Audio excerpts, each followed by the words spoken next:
নীল রঙের লুঙ্গি, বেখাপ্পা দাড়ি আর চোখের শীতলতা। পর্দায় কখনো ভয়ঙ্কর ভিলেন, কখনো প্রাণোজ্জ্বল নায়ক। তিনি আর কেউ নয়, দক্ষিণ ভারতের সুপারস্টার বিজয় সেতুপতি। বিচিত্রময় চরিত্রে অভিনয়ের জন্য যেমন তিনি প্রশংসিত, ঠিক তেমনি বাস্তব জীবনে তার দয়া ও উদারতার বারবার তাকে মানুষের কাছে নিয়ে এসেছে। সিনেমার আইকনিক নায়ক, তাই বাস্তব জীবনেও হয়ে উঠেছেন আসল নায়ক। সম্প্রতি তিনি আবারও উদারতার পরিচয় দিয়েছেন। দক্ষিণ ভারতের চলচ্চিত্র কর্মীদের সহায়তার জন্য 1,30,00,000 রুপি দান করেছেন। এই অর্থ দিয়ে film employees federation of south ইন্ডিয়ার সদস্যদের জন্য একটি অ্যাপার্টমেন্ট কমপ্লেক্স নির্মাণ করা হবে।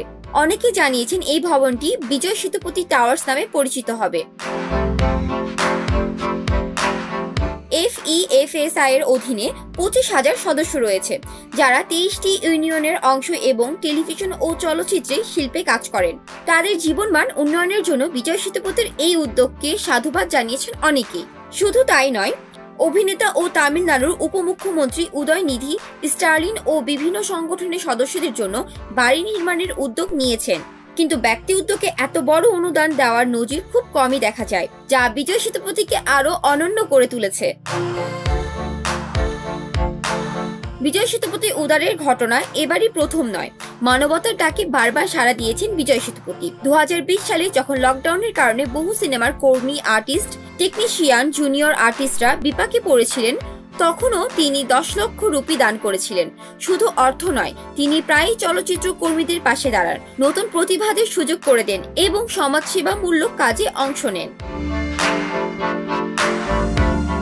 অভিনয়ের ক্ষেত্রেও তিনি সমান সফল। 50টিরও বেশি চলচ্চিত্রে অভিনয় করেছেন, যার মধ্যে অনেকগুলো সুপারহিট। শুধু কবুম 2013 সালে, পান্নায়েরুম পন্দিনিউ 2014 সালে, সেতুপতি 2016 সালে তার ক্যারিয়ারের মাইল ফলক। 2024 সালে মুক্তি পাওয়া তার 50তম ছবি মহারাজা বক্স অফিসে কাঁপিয়ে দিয়েছে। বছরের শেষের দিকে মুক্তি পাওয়া বিদ্যুৎ হোলাই পার্ট 2 সমালোচকের কাছ থেকেও দারুণ প্রশংসা কুড়িয়েছে। এমন একজন তারকা যিনি কেবল বড় পর্দায় নয়, বাস্তব জীবনেও নায়ক হয়ে উঠেছেন, সেই বিজয় সেতুপতিকে ভালো না বেশি উপায় আছে? জান্নাতুল ফেরদৌস, শোবিজ 24, ঢাকা।